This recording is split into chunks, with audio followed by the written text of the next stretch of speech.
Hello बच्चों, कैसे हो? होप सो अच्छे होगे। मैं बहुत अच्छा हूँ। तो आज का हमारे वीडियो का टॉपिक है ABC analysis of paper number 7 which is direct tax and international tax.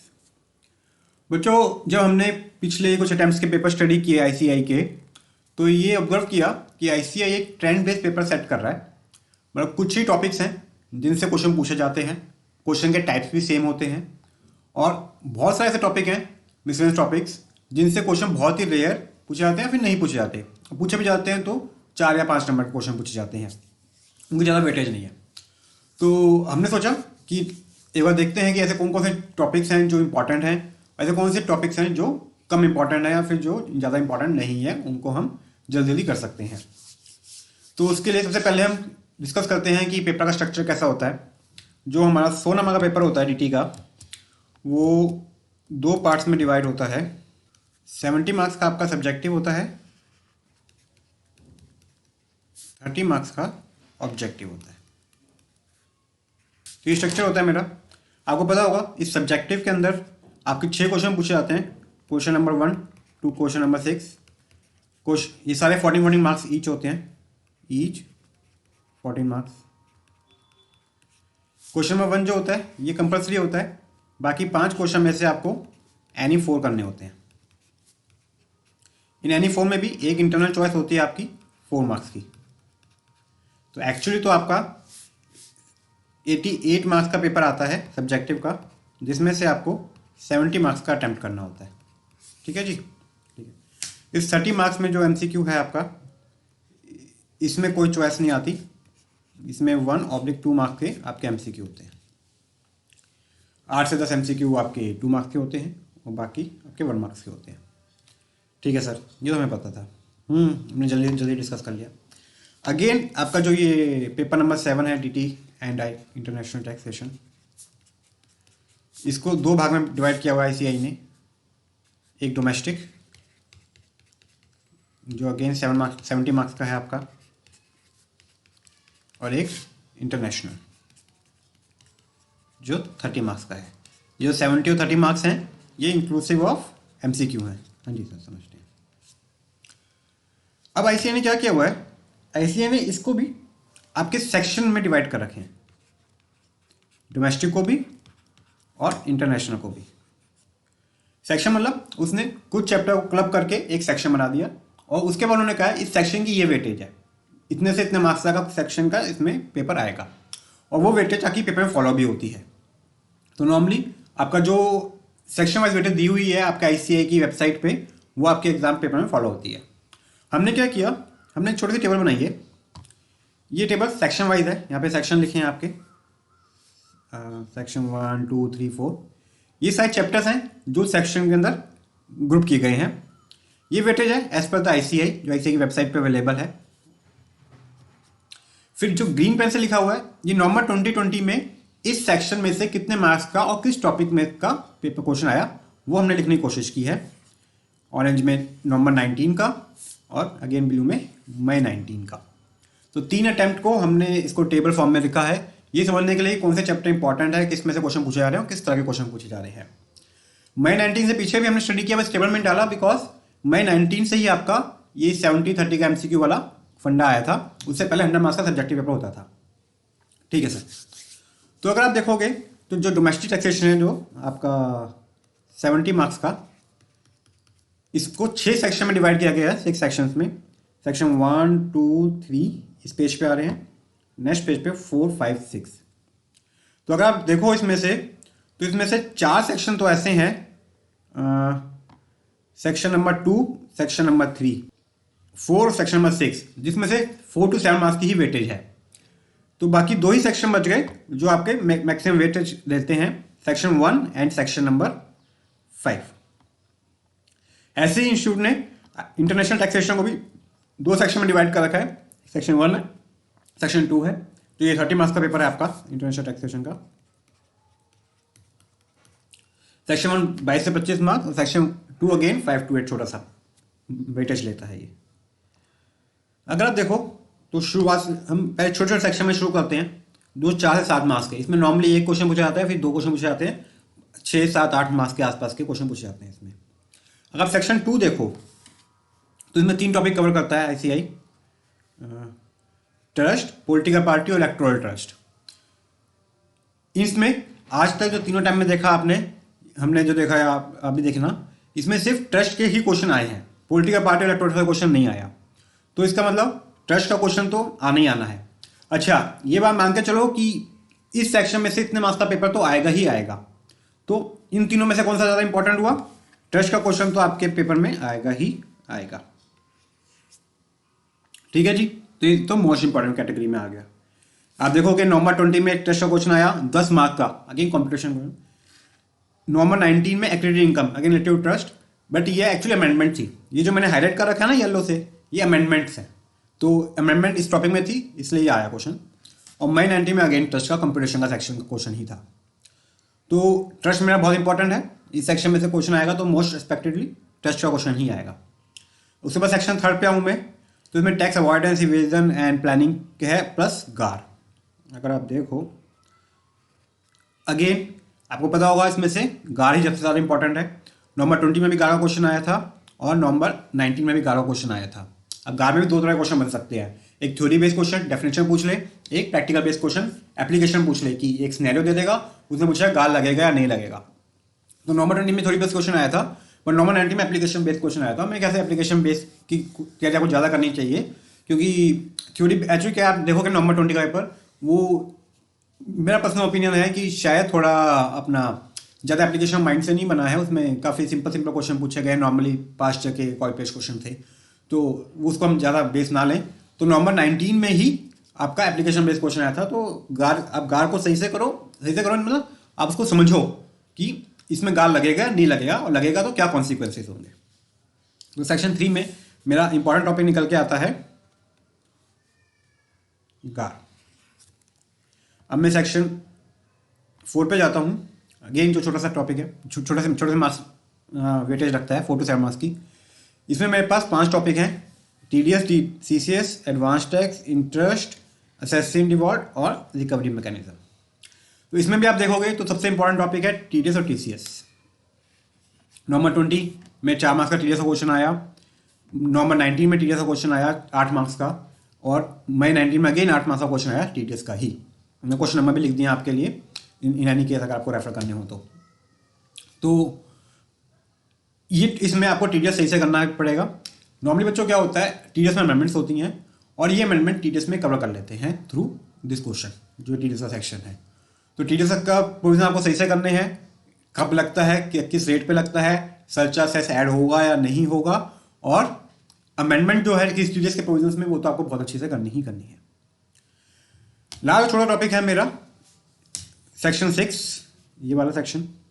इसमें सारे मिसलेनियस टॉपिक हैं। अगर आप देखोगे legal representative, liquidator, winding of AOP, BOI, transitional SS, HTU वगैरह, provisional attachment, SFT, authorise representative, तो मिसलेनियस टॉपिक। मैंने महसूस किया है नॉर्मली बच्चे इसको इतने अच्छे से नहीं करते। तो होता क्या है, जिस भी क्वेश्चन का ये पार्ट बनता है, चाहे 7 मार्क्स का, क्वेश्चन नंबर 5 या क्वेश्चन नंबर 6 का पार्ट बनता है नॉर्मली, तो वो क्वेश्चन बच्चे नॉर्मली चॉइस में निकाल देते हैं, वो क्वेश्चन को अटैम्प्ट नहीं करते, बाकी 4 क्वेश्चन अटैम्प्ट कर लेते हैं।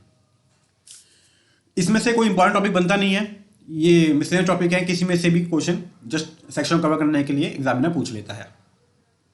ठीक है सर। तो अब अगर हम आते हैं main head of main 2 sections में, तो पहला सेक्शन है मेरा सेक्शन 1, जो बहुत बड़ा सेक्शन है, जिसमें आपका रेजिडेंट स्टेटस आ जाता है, सेक्शन 10 की एग्जम्पशंस आ जाती हैं, 5 हेड्स ऑफ इनकम सारे के सारे हेड्स आ गए, including PGBP, capital gain, other sources, losses आ गए, डिडक्शंस आ गई, मैट, AMT आ गया, business trust, specialisation, securitisation trust वगैरह आ गई, फर्म AOP, BOI, टैक्सेशन आ गई। तो ये सारा एक बहुत बड़ा बंच ऑफ चैप्टर्स इसमें कवर्ड है, जिसमें से ICAI कहता है 24 to 31 मार्क्स का मैं आपसे क्वेश्चन पूछूंगा इस सेक्शन में से। अगेन ध्यान रहे, ये जो हैं ये इंक्लूडिंग MCQ हैं। हाँ जी जी सर, समझते। लेकिन अगर आप देखोगे तो हमेशा से क्वेश्चन 1 जो है, जो कंप्यूटेशन टोटल इनकम होता है या कंप्यूटेशन ऑफ बिजनेस इनकम होता है, वो कंपल्सरी क्वेश्चन 14 मार्क्स का हमेशा PGBP में से पूछा गया है। तो आपको PGBP तो करना ही करना है सही से, इतना कोई दिक्कत नहीं है, ज़्यादा अमेंडमेंट्स नहीं होती हैं इस हेड में। बट केस लॉस वगैरह के एक दो पूछ लेते हैं, और इसी क्वेश्चन में ना आईसीआई एक दो पॉइंट कैपिटल गेन और 10 उसके डाल देता है या लॉसेस के डाल देता है, और एक दो डिडक्शन पूछ लेते हैं। डिडक्शन कौन सी इंपॉर्टेंट है आपके लिए? ATJJ है ना, ये डिडक्शन कई बार पूछ लेता है आईसीआई। ATQQB वगैरह भी हैं जो इस सेक्शन के इस हेड में नहीं पूछी जाती, लेकिन आपके डबल टैक्सेशन रिलीफ में पूछ लेते हैं वो, तो ये सब भी आप ध्यान से कर लेना। बट सबसे इंपॉर्टेंट चैप्टर है आपका PGBP, जिसमें से 40 मार्क्स का कंपल्सरी क्वेश्चन आता है जो आपको अटेम्प्ट करना ही पड़ता है, उसमें चॉइस नहीं होती। जो सेकंड क्वेश्चन होता है, दूसरा पार्ट इसका अपना, वो कई बार मैट आ जाता है, PGBP आ जाता है, तो इसको हम कैटेगरी बी में रखेंगे। अच्छा एक चीज देखो, फर्स्ट नॉर्मल 20 में इसमें से 20 मार्क्स का क्वेश्चन आया, जबकि हेड की वेटेज है 24 मार्क्स की, तो इसका मतलब क्या हुआ, 4 to 6 मार्क्स के इसके MCQ होंगे इस हेड में से। किसी से पूछ लेगा, क्लिपिंग से पूछ लेगा, लॉस से पूछ लेगा, मैथ से पूछ लेगा, बिजनेस क्लास से पूछ लेगा, MCQ होते हैं, बट वो ज़्यादा मुश्किल होते नहीं है नॉर्मली। नॉर्मल 90 में तो इसमें से 22 का पेपर आया था, कोई दिक्कत नहीं, कुछ 2-4 नंबर के MCQ होंगे। मई 90 में भी 22 का पेपर आया था। ठीक है जी। लास्ट सेक्शन जो मेरा बचा हुआ है वो है सेक्शन नंबर 5। ये असेसमेंट का सेक्शन है। Assessment, return of income, appeal, search, seizure, penalty, prosecution, settlement commission, सब जो ये सब हैं इसमें आ जाते हैं। इसमें नॉर्मली सेम टाइप के क्वेश्चन पूछे जाते हैं। अगर पार्शियल क्वेश्चन देखोगे तो आपको लगेगा कि सेम टाइप के हैं। अगेन अमेंडमेंट भी कोशिश करता है आईसीआई इसके थ्रू पूछने की। अगर आप देखोगे नवंबर 20 में तो इसमें से 6 मार्क्स का क्वेश्चन आया था, जिसमें से 4 मार्क्स की प्रोसिक्यूशन में अमेंडमेंट है 236C वाली, जो प्रोसिक्यूशन की है कंपनी को रिटर्न फाइल ना करने की। क्वेश्चन नवंबर 19 में मिला जुला क्वेश्चन आया था, कुछ अपील में से डिडक्शन और PGBP 8 मार्क्स का। और मई 19 में अगेन असेसमेंट का क्वेश्चन आया था 4 मार्क्स का, जो अमेंडमेंट थी 147 की, और 4 मार्क्स का सिंपल सा सर्च का क्वेश्चन आया था कि कब एंटर कर सकते हो कब नहीं कर सकते। तो अगर आप देखो तो इसमें हमें जो इंपॉर्टेंट लगता है वो ये चैप्टर अपील रिवीजन ज़्यादा इंपॉर्टेंट लगता है इसमें। अगर अब हम इंटरनेशनल टैक्सेशन पे आते हैं, अब इसको कंक्लूड करेंगे एंड में। तो अभी तो बस समझ रहे हैं कि पेपर कैसा सेट हुए हैं 3 अटेम्प्टों में, है ना, उसके ऊपर एक आइडिया लेंगे। इंटरनेशनल टैक्सेशन में 2 सेक्शन में बांटा हुआ आईसीआई ने। सेक्शन 1 के अंदर बहुत सारे टॉपिक हैं। टीपी, ट्रांसफर प्राइसिंग, पूरा टीपी आ जाता है उसमें।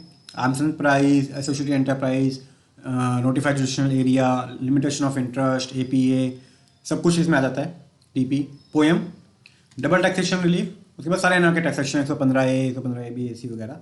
चैप्टर 12 है प्रिजम्पटिव टैक्सेशन, जो एनआर को मिलता है, शिपिंग का, एयरक्राफ्ट का, टर्नकी प्रोजेक्ट्स का, AAR, इक्वलाइजेशन लेवी। तो ये सारा टॉपिक मिला के आईसीआई ने कहा है ये 22 से 25 मार्क्स की वेटेज रखता है, अगेन इंक्लूडिंग MCQ। तो सेकंड टॉपिक है, सेकंड सेक्शन है tax treaty, OECD and BEPS का। वो थ्योरी, पूरी प्योर थ्योरी है ये 5 से 8 मार्क्स लगता है। देखो क्वेश्चन 100% आएगा इसमें से, आप समझ रहे हो ना। हर सेक्शन में से जितने मार्क्स की वेटेज है उतने मार्क्स का क्वेश्चन पूछा जाएगा। तो अगर आप देखो तो नवंबर 20 में टीपी में से 11 मार्क्स का क्वेश्चन पूछे गए। प्रैक्टिकल क्वेश्चन थे, एक में आर्म्स एंड प्राइस कंप्यूट करना था, एक में इंटरेस्ट की डिडक्टिबिलिटी बतानी थी, जो आपका लिमिटेशन ऑफ इंटरेस्ट है। पोएम का क्वेश्चन पूछा गया, रिपीट क्वेश्चन था, बहुत सिंपल सा। पोएम क्वालिफाई करेगा नहीं करेगा एक्टिव बिजनेस आउटसाइड इंडिया के बेस पे। डबल टैक्सेशन रिलीफ, नॉर्मली इसमें से क्वेश्चन पूछा जाता है। 6 मार्क्स का क्वेश्चन आया कि डबल टैक्सेशन रिलीफ कितना हुआ। बाकी हेड में से 8 मार्क्स का क्वेश्चन आया, जिसमें से एक 6 मार्क्स का क्वेश्चन था कि एक्चुअल एक्सपेंडिचर कितने, सेक्शन 44C वाला आपका। और सेक्शन 9 इंटरेस्ट का क्वेश्चन आया था, टैक्सेबल होगा नहीं होगा, 2 मार्क्स का, बड़ा सिंपल सा क्वेश्चन था। ठीक है जी। नॉर्मल 90 में देखो अगर आप तो टीपी में से 12 मार्क्स का क्वेश्चन पूछा गया। पोएम 6 मार्क्स का सेम क्वेश्चन था, और डबल टैक्सेशन 6 मार्क्स का, इसमें से क्वेश्चन नहीं पूछा गया। मई 19 में अगेन टीपी में से 12 मार्क्स का क्वेश्चन पूछा गया, और बाकी मिसलेनियस चैप्टर में से भी 12 मार्क्स का पूछा गया। तो अगर आप देखो तो टीपी तो आपको स्टेज से करना ही करना है। पोएम से क्वेश्चन पूछे जा रहे हैं, बट मेरे विचार में पोएम से डिफरेंट टाइप के क्वेश्चन बनते नहीं है, रिपीटेशन क्वेश्चन ही होता है। उसको बताना ही पड़ता है कि एक्टिव बिजनेस आउटसाइड इंडिया है या नहीं है। अगर है तो फिर वो पोएम आउटसाइड हो गया, बोर्ड मीटिंग भी बात हुई नहीं। अगर इंडिया में है अपना एक्टिव बिजनेस आउटसाइड इंडिया नहीं है तो पोएम इंडिया में हो गया। तो इस तरह के सिंपल से क्वेश्चन पूछे जाते हैं। तो आई डोंट थिंक कि ऐसे बार बार सेम क्वेश्चन रिपीट करेगा, तो ये इतना इंपॉर्टेंट है। बट डबल टैक्सेशन रिलीफ ये बहुत इंपॉर्टेंट चैप्टर है आपका। नॉर्मली प्रैक्टिकल क्वेश्चन आता है इसमें से। कि आपको बता देता है उसकी इंडियन सोर्स की इनकम भी है, फॉरेन सोर्स की इनकम भी है, रेजिडेंट है, तो बाहर टैक्स दिया हुआ है, कितना रिलीफ मिलेगा। तो सही से करना होता है ना। इसमें भी ज़्यादा क्वेश्चन बनते नहीं है ना, 2-3 तरह की लैंग्वेज ही है जिसके आपसे डबल टैक्सेशन रिलीफ निकालना होता है आपने। तो अगर 5 का क्वेश्चन कर लोगे तो नॉर्मली कवर हो जाएगा, प्योर प्रैक्टिकल चैप्टर है ये। उसके बाद मिसलेनियस एनआर के सेक्शन आते हैं जिसमें 115 BA वगैरह जो हैं आपके, वो थोड़ा ज़्यादा इंपॉर्टेंट हो जाते हैं। लास्ट है जो सेक्शन आपका थ्योरी सेक्शन है, tax treaty, OECD, UN model convention and lastly BEPS। तो इसमें जो टैक्स ट्रीटी है ये थोड़ा इंटरप्रिटेशन थ्योरी क्वेश्चन है, नॉर्मली इसमें से पूछा जाता है। अगर आप देखो तो नवंबर 2020 में 6 और 5 11 और 5 16 और 6 22 से 28 30 मार्क्स का पूरा सब्जेक्टिव था, मतलब कोई MCQ नहीं थे इसमें, इन सब का टोटल किया मैंने। नवंबर 19 में 6 6 12 6 18 और 6 24 और 6 30 अगेन 30 मार्क्स का MCQ सब्जेक्टिव था, कोई MCQ नहीं था, मतलब सारे का सारा MCQ इनमें पेपरों में डोमेस्टिक से आया होगा। 6 6 12 6 18 6 24 और 6 30। तो अगर आप देखो तो तीनों अटैम्प्टों में सारा MCQ आपका डोमेस्टिक से आया, इंटरनेशनल टैक्सेशन से नहीं आया है। जस्ट ऑब्जर्व किया तो हमने सोचा आपसे डिस्कस कर लें। अब इसके बेस पे हमने category A, category B, category C लिया है। Category A being the most important category, most important मतलब इसमें तो आपको सब कुछ करना है, कंसेप्ट्स भी करने हैं, क्वेश्चंस भी करने हैं, बेसिक मोटा पर्पस ये है कि इसमें आपको बेसिक स्ट्रांग होने चाहिए, आपको पता होना चाहिए प्रोविजन क्या कह रहा है। अरे सर एक चीज़ बताओ, इसमें क्या हमें सेक्शन की लैंग्वेज याद करनी होती है?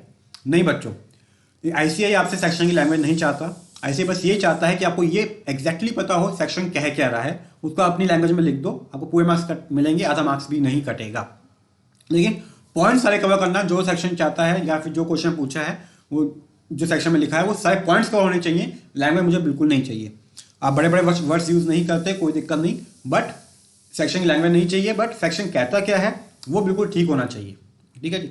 आपको इन चैप्टर्स में तो जो पिकुलैरिटीज हैं, छोटे छोटे पॉइंट्स हैं, वो आपको समझने पड़ेंगे, क्योंकि ये सबसे इंपॉर्टेंट चैप्टर हैं, सबसे ज़्यादा हमेशा से वेटेज रखते हैं। अगर आप देखो तो ये मेरे 10 चैप्टर जो हैं इनका करीबन 65 to 80 मार्क्स का आपका पेपर इन्हीं में से आता है। तो देखो 70-75 मार्क्स का पेपर तो आपका इन्हीं 10 चैप्टरों में से आ गया, फिर बचा ही क्या।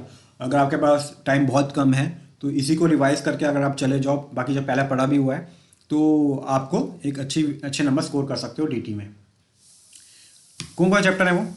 PGBP सेक्शन 1 में से बोला, ट्रस्ट सेक्शन 2 से बोला, गार सेक्शन 3 से बोला, TCS सेक्शन 4 से बोला, अपील एंड डिवीजन और पेनल्टी, यह है हमारे सेक्शन 5 से। सेक्शन 5 बड़ा सेक्शन है, आपको पता है। देन इंटरनेशनल टैक्सेशन में आ गया TP, क्वेश्चन आना ही आना है, 12 मार्क्स का रेगुलर आ रहा है, और डबल टैक्सेशन रिलीफ बहुत ज़्यादा चांस है आने के। उसके बाद टैक्स रिलीफ जो क्वेश्चन आने ही आना है, थ्योरी बेस है ना। इसमें आपको थ्योरी समझनी है और अपने लैंग्वेज में लिखनी है, कभी भी लैंग्वेज याद करने की कोशिश मत करना, बिल्कुल एक्ट के हिसाब से, सेक्शन के हिसाब से अपनी लैंग्वेज में लिखना। देन अमेंडमेंट, बच्चों अमेंडमेंट बहुत जरूरी है, आपको पता ही है, खास तौर पर नए अटेम्प्ट में अमेंडमेंट का बहुत ज़्यादा रोल होता है। तो क्योंकि रिसेंट फर्स्ट टाइम अमेंडमेंट का अपॉर्चुनिटी मिलती है ICAI को चेक करने के लिए, तो इन अमेंडमेंट भी TDS, TCS और असेसमेंट में तो आप बहुत अच्छे से करना अपना, उन चैप्टर्स में जो अमेंडमेंट है उनको तो अच्छे से करना। कई बार ऐसा होता है कि बिल्कुल एग्जैक्टली सेम क्वेश्चन आ जाता है TDS का जो अमेंडमेंट से कवर होता होगा, ये नॉर्मल 2020 में भी हुआ था 4 मार्क्स का, तो आपके सीधे 4 मार्क्स आपके वो स्कोर हो सकते हैं। इन 10 चैप्टर को आप सही से कर लो तो 65 to 80 मार्क्स का पेपर इसमें से कवर होगा। अगेन इसमें देखो आपका PGBP प्रैक्टिकल है, ट्रस्ट प्रैक्टिकल है, guard mostly application based question आना चाहिए, TDS एप्लीकेशन बेस्ड क्वेश्चन ही आएगा कि TDS लगेगा या नहीं लगेगा, अपील अगर प्रोविजन बेस्ड क्वेश्चन आएगा कि प्रोविजन क्या कहता है, ये वो सही है करता है, penalty again provision base, TP most likely practical question आएगा आंसर निकालने के लिए, डबल टैक्सेशन तो प्रैक्टिकल ही हो सकता है, टैक्स ट्रीटी थ्योरी आएगी और कुछ है नहीं इसमें, अमेंडमेंट किसी भी टॉपिक में से आ जाएगी। तो मोस्टली प्रैक्टिकल बेस्ड क्वेश्चन है, आपको पता है प्रैक्टिकल बेस्ड क्वेश्चन में पूरे मार्क्स मिल जाते हैं। थ्योरी में मिल जाते हैं because of step wise marking, पर प्रैक्टिकल में तो 100% मिल जाते हैं। अगर आपका टोटल सब कुछ सही है, आपका टोटलिंग वगैरह सब कुछ सही निकाला है आपने, तो आपके पूरे मार्क्स मिल जाते हैं। और फिर से मैं कह रहा हूँ, सेक्शन की लैंग्वेज याद करने की कोशिश मत करना। सेक्शन कह क्या रहा है उसको समझो, उसको रिटेन करो और उसको अपनी लैंग्वेज में लिख दो, बस। लैंग्वेज याद करने की हमें जरूरत नहीं है।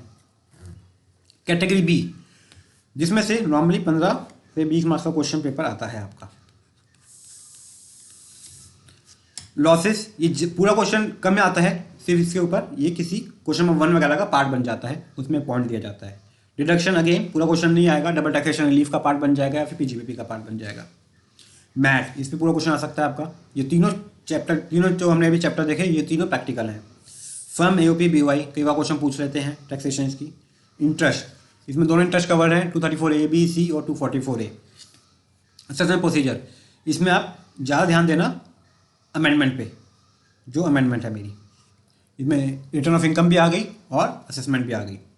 सर्च सीजर, इसमें नॉर्मली सिंपल क्वेश्चन पूछे जाते हैं, या तो वो पूछ लेते हैं एंटर कर सकता है नहीं कर सकता, या फिर वो अनएक्सप्लेन्ड एसेट्स के बारे में क्वेश्चन पूछ लेते हैं। पोएम, रेगुलर क्वेश्चन पूछने से हमने कैटेगरी बी में डाल दिया, बट शायद इसमें से क्वेश्चन अलग अलग टाइप के बनते नहीं, आप 1-2 क्वेश्चन भी कर लोगे तो आपको समझ आ जाएगा। फिर आता है एनआर टैक्सेशन में प्रिजम्पटिव और चैप्टर 12A। चैप्टर 12A जो है आपका एनआरआई वाला, नॉन रेजिडेंट इंडियन, उसको वो मिलेगा तो उसमें क्या टैक्स रेट है, सिंपल सा चैप्टर है। अगेन प्रैक्टिकल क्वेश्चन आएगा इसमें से। लास्ट कैटेगरी है मेरी कैटेगरी सी, जो बाकी सारे टॉपिक्स हैं वो इस कैटेगरी सी में आ जाते हैं।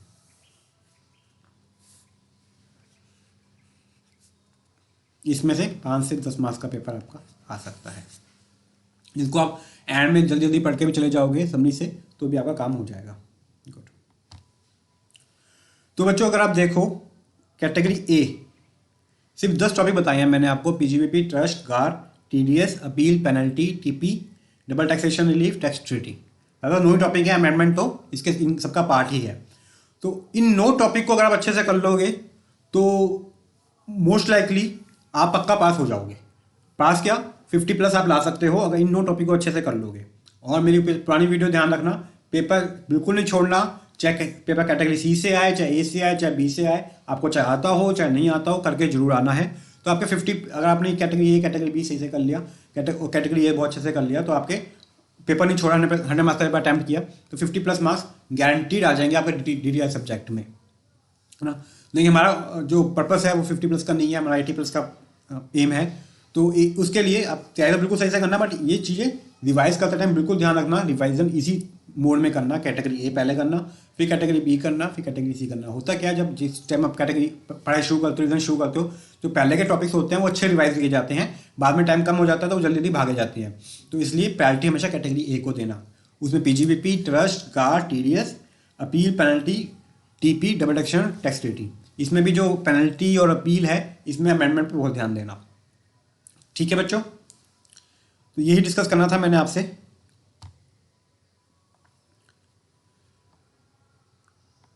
लास्टली चलो, इसके बाद मैं आपसे 2 बात करना चाहता हूं बच्चों, अबाउट दिस जो हमने अभी डिस्कस किया कैटेगरी ए बी सी।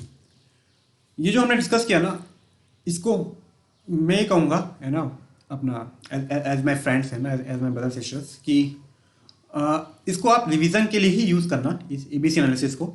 इसको प्रिपरेशन के लिए यूज़ मत करना। प्रिपरेशन जो है वो आप 100% कोर्स की करना। जो पढ़ाई करते टाइम आप इसको मत देखना कौन सा चैप्टर इंपॉर्टेंट है, कौन सा चैप्टर कम इंपॉर्टेंट है, या कौन सा चैप्टर इंपॉर्टेंट नहीं है। हमेशा इस पर पढ़ाई हमेशा 100% की करना। मैं ऐसा क्यों कह रहा हूँ, इसमें 2-3 रीज़न है। मुझे आप CA फाइनल में हो, अभी 1-2 महीने बाद आप जैसे टाइम दोगे, रिजल्ट आएगा, आप CA बन जाओगे, माशाल्लाह, मुबारक हो। जैसे CA बन जाओगे वैसे ही सोसाइटी का आउटलुक आपकी तरफ चेंज हो जाएगा।